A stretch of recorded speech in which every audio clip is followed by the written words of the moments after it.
What are we doing again? Just get a brew on. Yeah. My hands are cold now. So, welcome to Biscuit and a Brew. I'm rubbish at this. You're Brian Painter from Camouflage. Kamouflage. What do you do? We are primarily a surveillance company. Right. However, we also do a lot of bespoke. I'm going to set fire to your things. Yeah. So we do a lot of bespoke things like ghillie suits, equipment, tripod wraps, rifle wraps, and we also sell kit and equipment stuff that I know that you've already tested out, including things like the GPS holders and the compass cases. Yep. And the TLC Outdoors Cierzo shirts and Timmy hat. So yeah, so we're the stockist of them, of TLC Outdoors and Lumine. So yeah, we cover quite a broad range of things. And today you're here as a subject matter expert, helping run a training course for me. Yes, Yeah. that's right. Yeah. Yeah.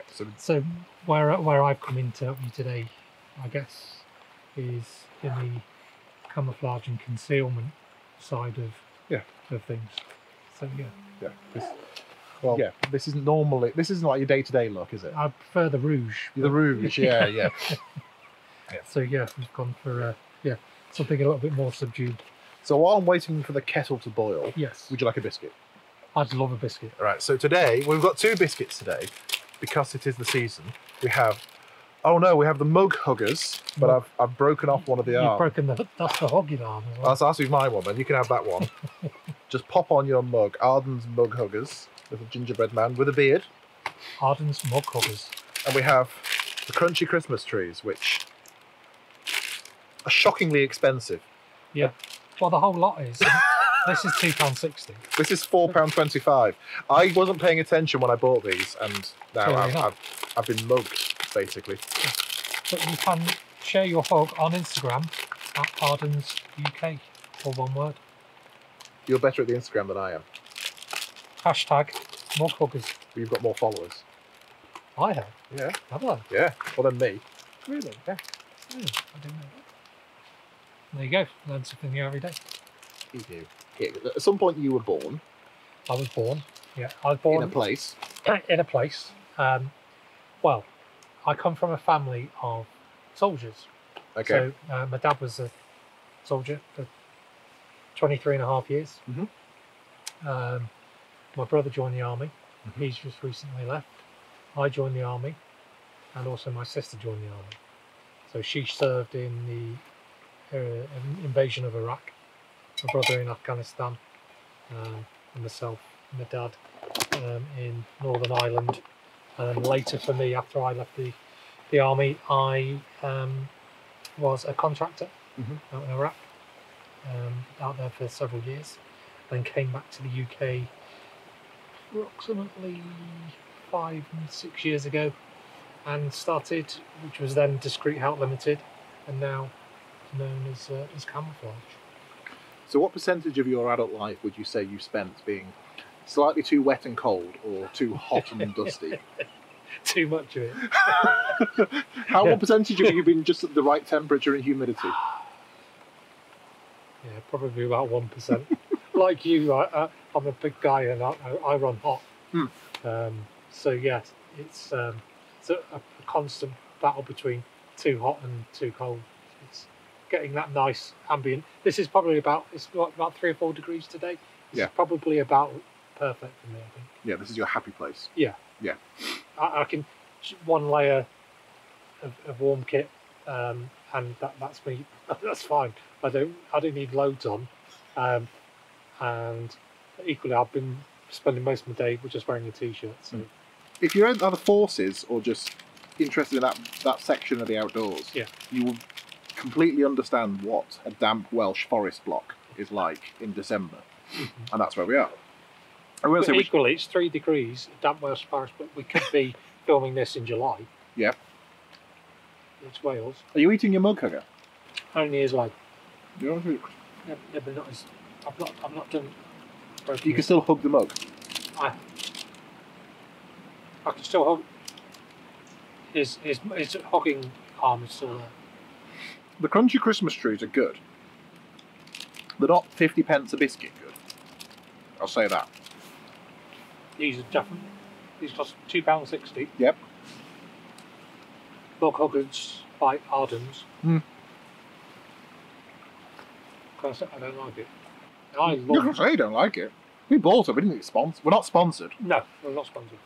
If you're a biscuit company, And you want to sponsor us, that's fine. I'm okay with that. Yeah. Arden's could do better. Could make it taste like ginger. Does not taste of ginger. No. It is a gingerbread man. Shortbread. Decorated all butter shortbread biscuit just popped me on your mug. Oh, well that might be why then. When we were in the shop, you were the one who pointed these out. Yeah, because I had a beard. Fine. Well. So, Arden's, I apologise now. Don't make it taste like a gingerbread biscuit, even though it's a gingerbread man. I thought it would be gingerbread. It's not. It's just shortbread. And as my wife will tell you, you don't like shortbread. Which is why I didn't like that one. So you made me buy a biscuit that you don't like. Yeah. I'll cope with these because it's got lots of the like hundreds of thousands of things on it and chocolate. You said you're from a forces family and everyone's been in the forces. Yeah. When you were growing up then, did you know that's where you were going to go? Or did you think, I'm going to book the trend and I'm going to go off and be a manager in Safeway or something? There's nothing wrong with being a manager in Safeway, it's just a different track. When I was very young, I wanted to be a stuntman. And I would just do crazy stunts. I perfected how to throw myself headfirst down the stairs. I was about to say, did you throw yourself down the stairs? Yeah.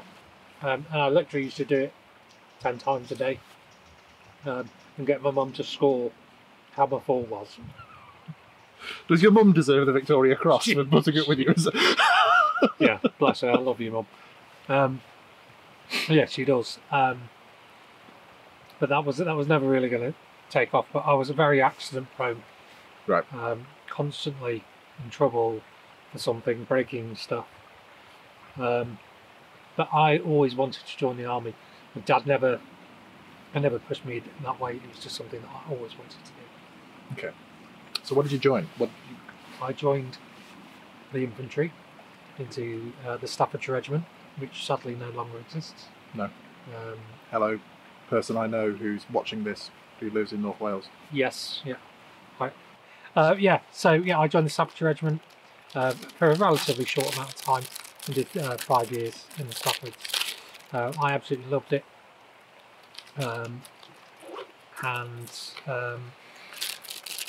I guess probably my only regret would be that I wish I'd spent a little bit longer at that time while I was young.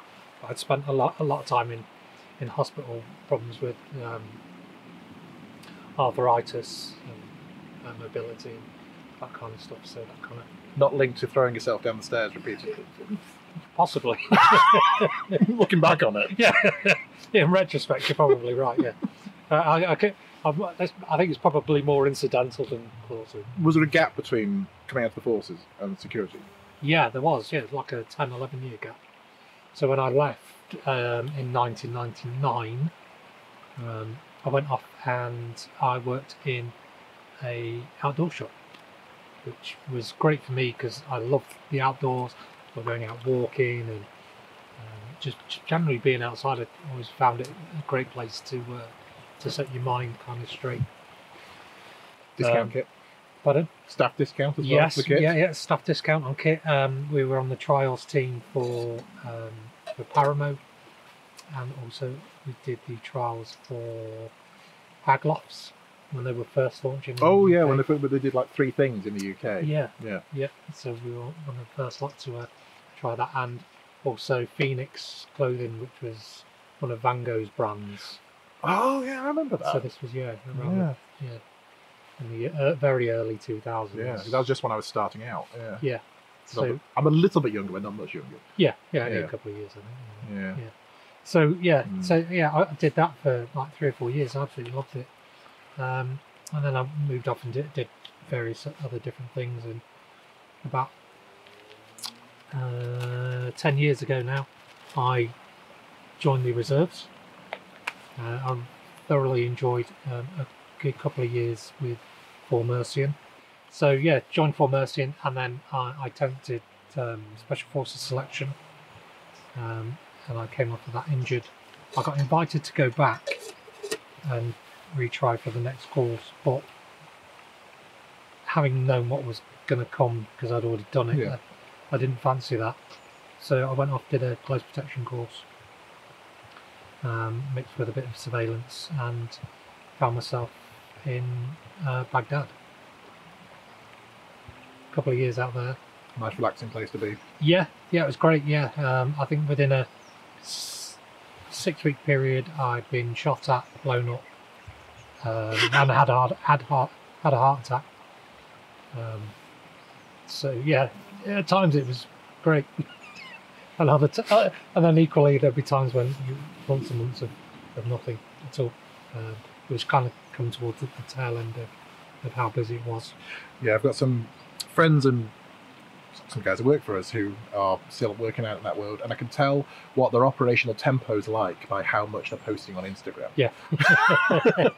If they go quiet for a while, I know they're up to stuff. Yeah. Well, the thing is, it depends on who you're working for. I mean, the times when all this was going on, I was working for the US government, and then the times when it was less busy. Sorry, times when it was less busy was working oil and gas. Right. And you tend to Christmas trees. You tend to be staying in one geographical area when you work in oil and gas, generally, as a rule of thumb. And then when you work for the US Marines, you tend to be out and about quite a great deal.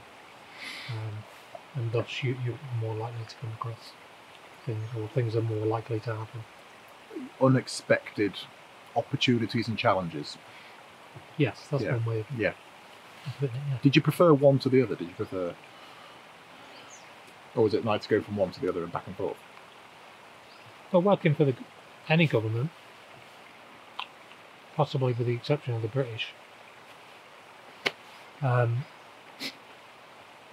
the standards you have to be equipped to and operate to tend to be a lot higher. Yeah. So that makes it a lot better, particularly like the weapon systems that we have. They had to be comparable to what the US military would use the same ammunition, for example, and to be of a similar specification. So you were within their supply chain almost, or at least yeah. cooperative. Yeah. Interchangeable. Yeah. What's that for? Interworkability or something? Or interoperability. Interoperability. Interoperability. Interoperability. Hashtag interop. Because we both grow up without social media. Oh, yeah, absolutely, yeah. Yeah, and I can't. Because it's interesting to see people who work in relatively secure worlds now, yourself included, who also are quite active on social media in a very considered and thoughtful way. But you see some very unconsidered and unthoughtful ways people do it as well. And I think, if I think back to what I was like, who I was when I was 15, say, I don't think I would have survived my teenage years if I'd had social media to record every stupid thing I was doing or saying. Yeah.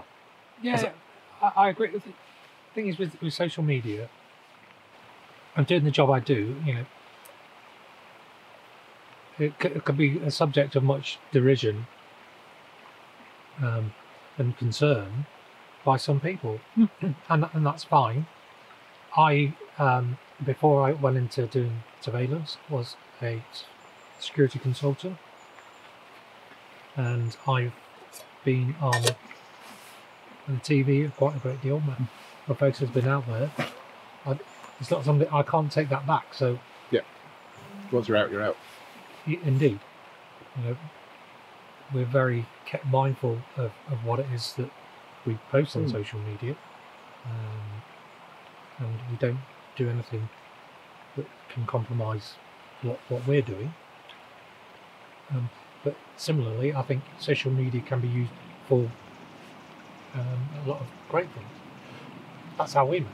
Well, that is how we met. I saw you through some. I think it was because I heard about you through Real First Aid. Yep. Which is what's his name's company? Bloke. You know who you are. Somebody who works in another security field. I was having a conversation with them earlier in the year, and we talk about social media. They're active on social media, and they say that the way they see it is that if they're posting it on social media, it's not interesting. It looks interesting, but it's not actually as interesting as it might appear. Yeah. All the interesting stuff never goes anywhere near it. Absolutely. Or it will appear in 10 years' time in the book or wherever. Yeah. Yeah. You know, you can have a look like through my social media, and there'll be things like you'll see like a spotting scope or something like that. Let you into a bit of a secret here. 99% of it is all staged. Yeah. Because I haven't. When you're out working, you're working. I mean, we are, even like today, we are genuinely in a forest. We are genuinely slightly cold and eating biscuits, and there's stuff happening over there, maybe, or over there, out of shot. But you can be careful about what you post, but it doesn't come through. But I think we're probably at the end of that generation where social media was something you learned about as an adult. Everything after us, you grew up with it to a greater or lesser degree.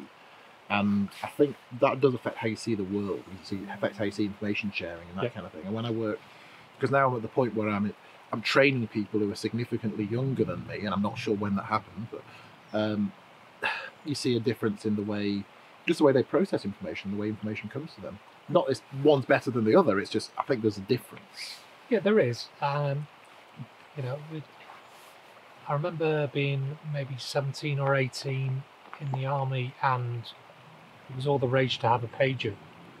Yeah. And I remember getting a pager, being out in Northern Ireland and having a pager, and I thought, who's ever going to ring me?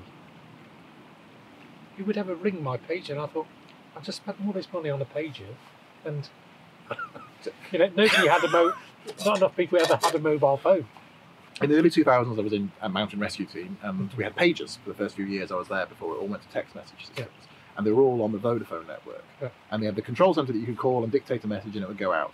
We found out that you could text a number and it would send it out to that pager group as well. Or if you knew the number of your pager and you were on Vodafone, you could send a free text to your own pager, which those of us in the team on Vodafone worked out. You could get out of awkward social situations by handing someone else your pager and say, oh, just look after that for me in the night. If it goes off, bring it to me. And then if you wanted to get out of the party or whatever it was, or the dinner party with your in-laws, you can quickly nip to the toilet, send a text message, faking a call out, send it to that, and go to that pager, and then you come back out. Yeah. So yeah, going back to what I said, you should get these tactical pens. It would be like a Parker ball string, but the thingy was DPM, and like you could get a DPM Zippo and that kind of stuff. So when you put it down, you lose it. Yeah, and if you've got a pen out, you can have paper out. Paper's white. Why would you need a tactical pen? Yeah. And why would you need a tactical lighter? Tactical lighter, just have a pink one like you've got, because if you want to be tactical, if you get that out, you're going to have that yellow stuff coming out the end of it. Yeah, there's no sort of, you've reached a point, haven't you? Yeah. Yeah. It's like a finite. It's only so far you can go before it becomes borderline useless. Well, would you need, could you get other tactical things? Like, could you get tactical biscuits and tactical... What would be the most tactical biscuit? Biscuits brown. Yeah. Well, you need like a because that solid block of colour though, isn't it? So that would stand out. But they are tactical, not in they came in the dark green foil. They were light brown, which would work if you dropped one. If you dropped one, it would be like dropping a piece of concrete. It's true. But they were biscuits brown, AB, anal blockage. Because you eat a packet of biscuits brown, you ain't going for a poo for at least a week. So, hence they're tactical. It was like Imodium in a block form. Yeah, pretty much. Yeah, you're not doing anything once. Did you just do product placement there? If I was going to do product placement, I would have gone, well, while we're enjoying one of these lovely biscuits by Arden's, why don't we enjoy a lovely coffee by Contact Coffee. So why is it, do you think, there's... Because I get why there is a large veteran-owned community industry supporting each other. I think it's great. Yeah. Why do you think so many people have gone into coffee? I want to be kind to the guys at Contact Coffee because they've always been really good to me. They're friends of a friend, and they've kindly... I like they do something in bags. Yeah, they kindly supplied these to me a couple of months ago, which I then shared. I passed on some to you. Oh, those are the ones you gave me. Yeah. Yeah. So these are free. These are free coffee sachets. These were So we are sponsored by Contact Coffee. Well, yeah, indirectly. Indirectly. Yeah. Contact Coffee. Thank you. Now, I was speaking to another veteran a couple of weeks ago about different things, and when we talked about why people sell coffee or do t-shirts or what have you, his answer was because they don't have any imagination. They see someone else do it. Yeah, and I think that's why you probably have now maybe 10, 15, 20 coffee companies. But at the moment, I think there's only one tea, and that's Tactical Tea. I do like Tactical Tea. Oh, no, if you're doing it as a British thing, yes, then yeah, Tactical Tea. As Tactical Tea do, and Contact Coffee is definitely British owned, and they're serving soldiers, and the guys behind Tactical Tea are again serving soldiers. So, why not do something that doesn't require a great deal of logistics, and you can run it alongside your career as a serving soldier. So, yeah, I kind of get it. And I think in somewhat to some degree it's brought about some awareness of there is veteran-owned businesses out there. So I think within that veteran community, and also using that phrase veteran, there's a much higher awareness now that in your last few years in the forces, you've got to have your exit strategy sorted. You don't just sort of crash out and now you're in you can't do now work out what you did. Yeah. It's now, okay, well, here's a structure, here's what you go to. You can go to there are business development options for you. You can start to work out before you leave. There was a guy who he used to play with interesting people from Hereford. Yeah. Which is a wanky way of saying the SAS. Yeah. But he ran and still runs a successful outdoors business down in South Wales. Yeah. And whilst he was still serving, he was on Country File abseiling off some crag above the River Wye. Did he have masking tape over his eyes? Yeah, little black tape. Well, that stood out at the time because it was, he's still serving, you're on TV and not doing the serving role and things. But now you can find all ranks will have a say Twitter or Instagram account talking about motivation or fitness or something completely unrelated to their role. Yeah, absolutely, and I think, and why not? Yeah. It's not a criticism. It's just it's interesting to see the change. Yes, and I think it's a change in. I think people have seen there's an outlet for it, because I think certainly going back over I would have been out of the army originally 20 years this year, 20 years next week. This year. And nobody wanted to know you if you were a veteran 20 years ago. It was, not, people wouldn't. Writing out your CV, dear sir, I can fire a mortar. Yeah, can you employ me? And the thing is, it was there wasn't the awareness and I guess support things that are available now. It's not to say it's an absolute breeze now. Of course, it's not. Any time you leave any institution after a long time, it could be the NHS, it could be the police, the fire service, ambulance, what have you.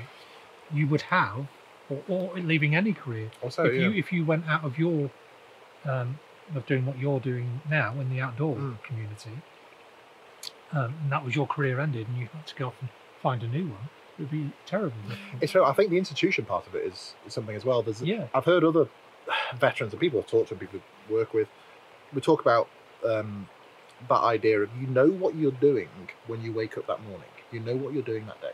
Yeah, because somebody's telling you. Somebody's telling you, or you're halfway through the job, or it's task oriented. It's a task oriented organisation. Yeah, 100%, yeah. And that's also there in other institutions as well, like public schools or the NHS or public services, emergency services. All of these things, you have this.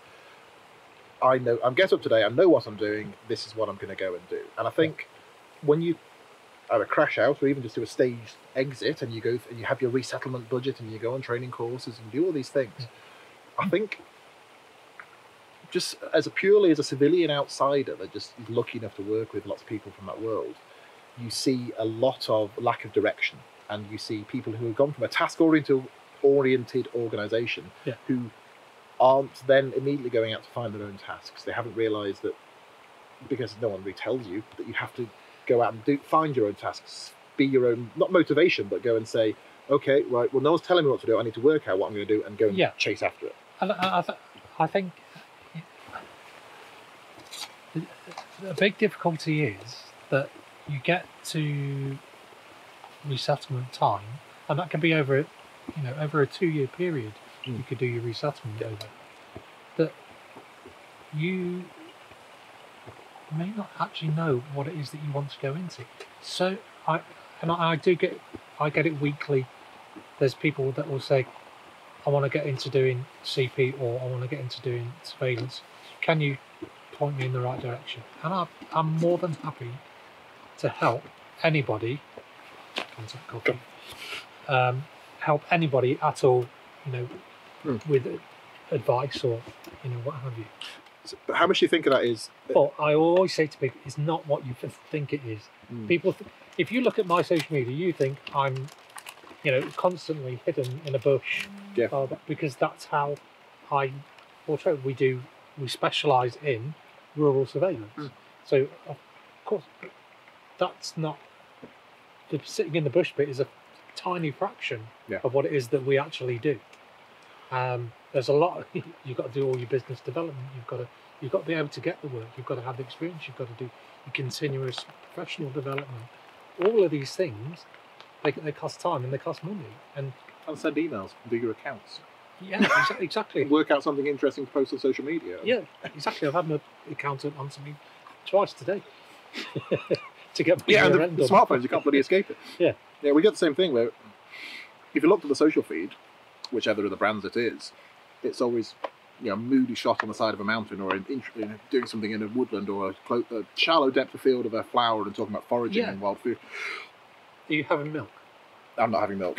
I like my coffee black, like my depressive moods. You look at the social feed and think it's always interesting, but I never post photos of the hours, literally hours, I spend every month walking between the gear store and the back of the truck, loading stuff back and forth. Yeah. Because it's like 5 or 6 trips to load up the car, even with big boxes. Yeah. And then you've got to go to the woods and do whatever course it is, or the mountains, and then reload it, and then take it back to the store, and then lay it all out to dry, and then go and remember you've left it out to dry, and make sure it's all clean and serviceable, and all those things, and then post it away.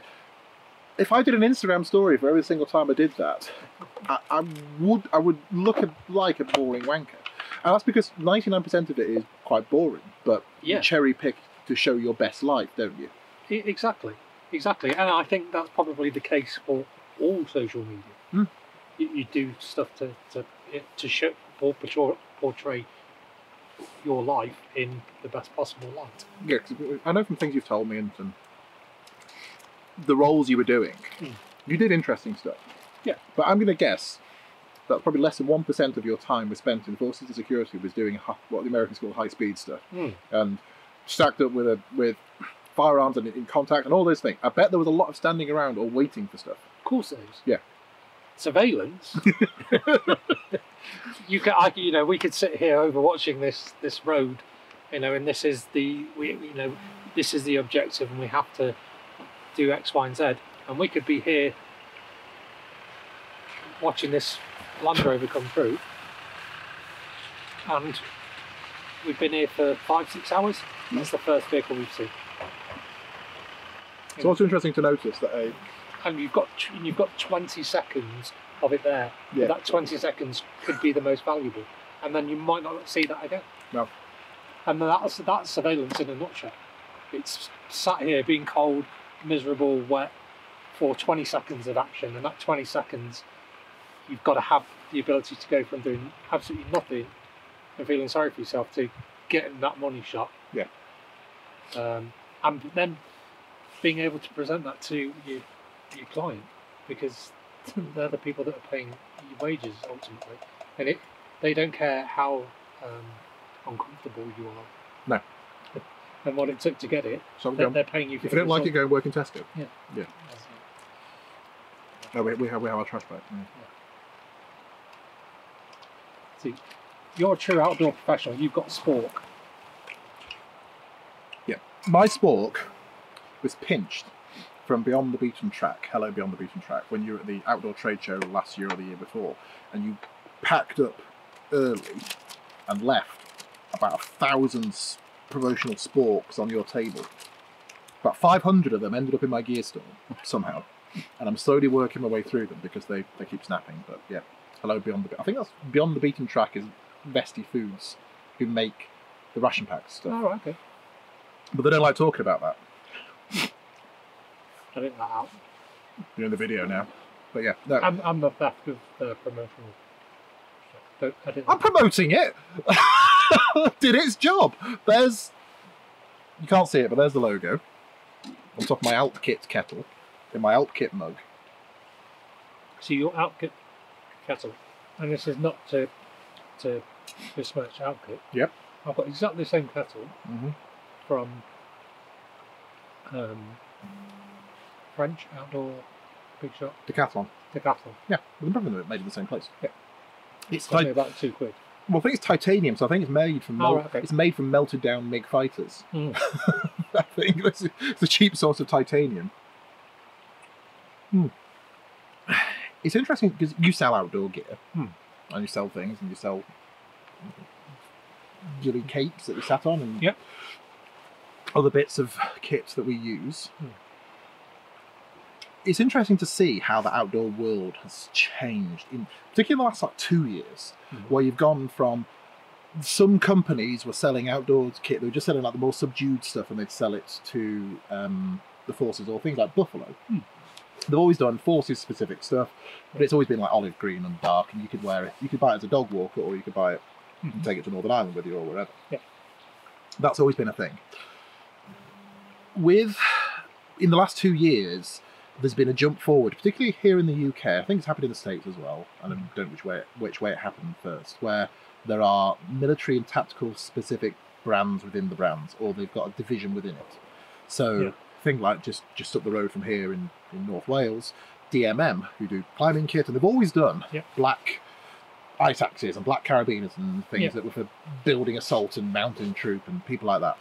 And then now they have Helix Tactical, which is a brand within it, who then now are separate. I think we're a separate business, or however you're running it. Helix Tactical, hello Helix Tactical, and they have Helix Training as well, and they do training courses, and they do training in mountain operations with rope work and that kind of thing. And it kind of feeds into the stuff that we do on the ground with the other mountain operation skills. That would have been unheard of 10 years ago if you suggested that to DMM. Do you want to have a separate company selling entirely to the military? But no one's batted an eyelid now, and there are lots of other brands doing it. Like the boots I'm wearing are Boreal, which Boreal sent to me to test and to see what I think of, and they're brilliant.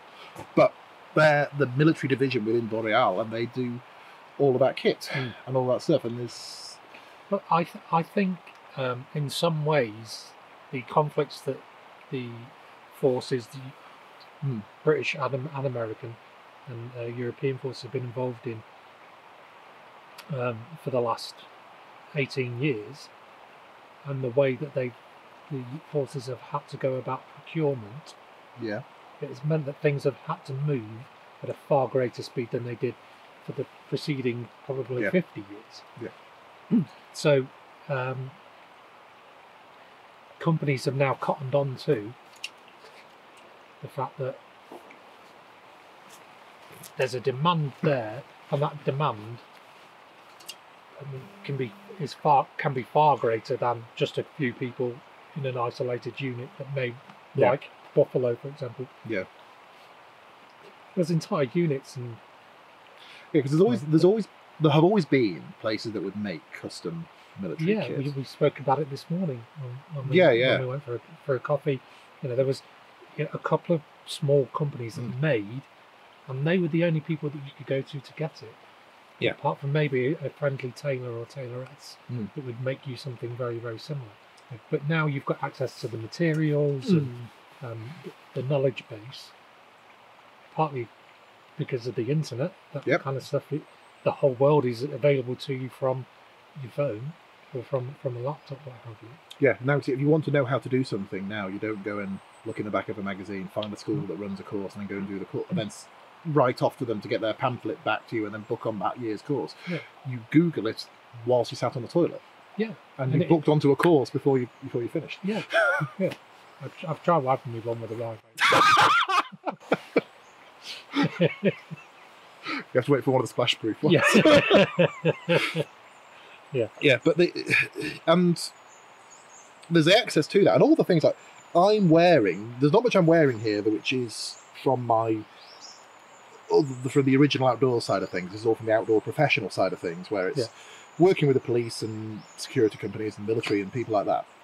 And everything I'm wearing is off the shelf. Yeah. Nothing here is, you can only get it if you know the person knows the person. Everything here you can go and buy with a debit card before the end of the video, and it's all easy to find. Yeah. And even most of what you're wearing there, I think probably the trousers were issue originally, were they, at one point, or were they? No, these are just I'm a fan of DPM. Yeah. I think it just lends itself to this type of environment. Camouflages yourself. far better than I think multi-camo MTP does, just for this type of environment. But yeah, you can buy this all off the shelf. There's nothing particularly special about them. These are army issue boots. It's a buffalo jacket. I've just got a regular t-shirt on and a Jack Pike balaclava. But yeah, your access to this kind of stuff is far easier. Yeah. And the choice is far greater. So, I've got 5 questions for you. Okay. So, is this the quick fire round? This is not a quick fire round. There is no prizes to be won. It's not Funhouse. Whatever happened to Pat Sharp? I don't know, but I think he does my wife's hair. That's a joke from my wife. She know what I'm on about. It's for when she wakes up, her hair looks like Pat Sharp's. What happened to the twins from Funhouse? Now that I would like to know. Yeah. Those are formative years. Anyway, what would you, if we were to approach you anywhere in your work environment, when you've got your kit with you, what's one item that you'll always have with you, no matter what? Camera. Yeah. Of some type. Yeah, a camera of some type, purely because everything you do commercial surveillance wise, and this is where I guess where it differs a bit from the police and the military, you have to be able to visually demonstrate something happening. You're creating a product by being there. Yeah, indeed. What your people are buying and what I am selling is, we will provide you with evidence of the happenings between this time and this time. When was the last time you were lost? Navigationally misplaced, not just like in your soul. I was on a job recently in Western Europe, and we followed a couple of people for several hundred miles through 3 different countries, and then I decided that we'd finished that part of the thing, and we were going back to where we were working out of. And I wanted to take, there was 2 routes back. One was the direct route, which we'd taken, which was mostly all motorway, very boring, but took about 5 hours. Or you could take the scenic route over this alpine region, which is 8 hours. And I thought, well, I'll take the scenic route. Really, really good, really interesting. And it was fantastic. And I did not have a clue. The sat-nav in the car wouldn't work because there was no signal and all that kind of, so locationally challenged. I got back home in one piece, without any accidents, but it was absolutely an amazing drive. It was worth getting locationally challenged for. If I gave you £5,000 Yeah. in currency of your choice, yeah. and 3 weeks, where would you go? Or just go home and pay a bill? That's probably what I do. Buy some kit. Yeah. Fix the car. Yeah. Yeah. I would like to go.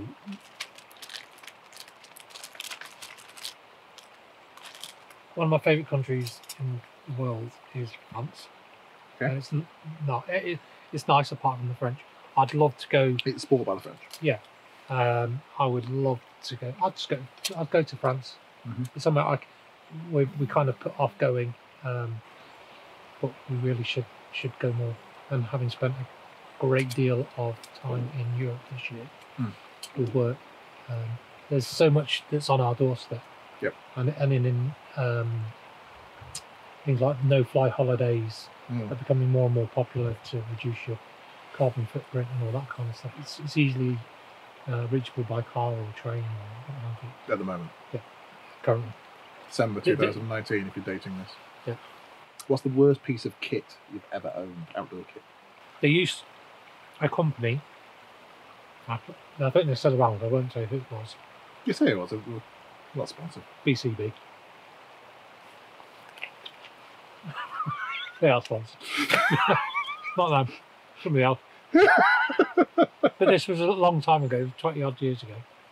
They used to do these tactical notebook holders. Oh, like a Nyrex. Huh? Sort of like a Nyrex, but it was just like a bit of material that you could put your pens in and your notebook and kept it all together. But the zip on it, junior officers course kind of thing. Yeah, like the zip on it was probably the cheapest one they could find. So within like one use, it just like come off its runners and it'd be absolutely useless. But they used to sell them, or hand over fist. That is something that's happened. As zips have got better. Zips on cheap equipment are now as good as zips on expensive stuff from 10 years ago. Saying that, when I went for a Jimmy earlier, the zip broken on my trousers. Yeah, but how old are those trousers? No, I've got them to shoot. Yeah. We're wearing the same trousers. Similar. Pentagon. Yeah, mine aren't. These are Pentagon trousers that Military First sent me to review last year, and I forgot about them in that I thought I'd been wearing them for a year of thinking they're 5'11". And then Lucas from Military First emailed me the other day saying, "Have you reviewed those trousers yet?" And maybe actually go and look in the cupboard and realise that, yeah, I've been wearing Pentagon trousers. But they are very good. Sorry, Lucas, if you're watching this, I am very, very sorry. The review will happen. And they're very nice. I don't mind testing some in a camouflage pattern. Stop stealing my reviews. Sorry. It's all I've got going for me. If you would... They're really nice. The biscuits, they're very nice. Cottage Delight. Finish my mug over. You're going to finish it? I don't want it. No, I've eaten it. No, it's been fine. I don't want it. No, because I'll get fat. It's too late for both of us. No, you eat it. Well, take it home. Take it home. Take it home, person.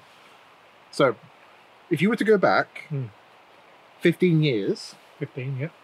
So they go back where you were and who you were 15 years ago, and you were to give yourself 1 minute's worth of advice, what would it be?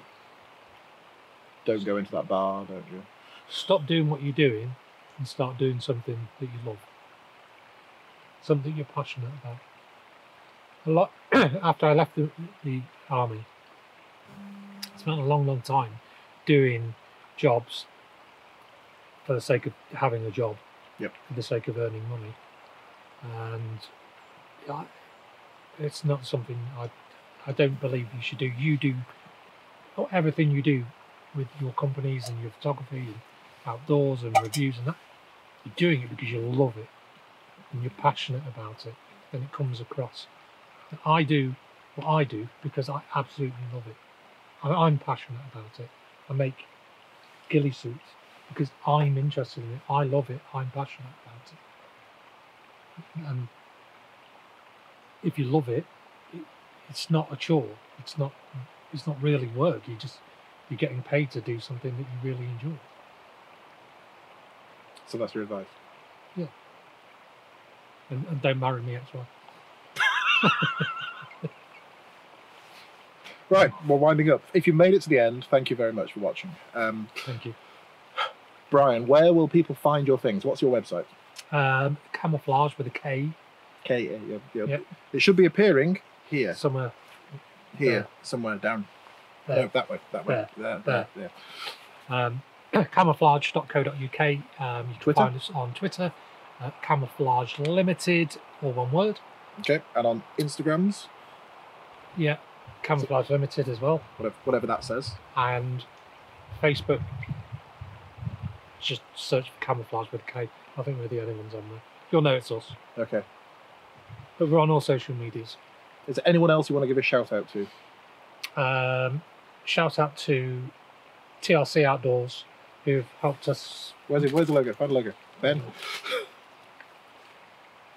TRC Outdoors, who helped me get into selling clothing, and that opened up the doors with you, Rich. Yep.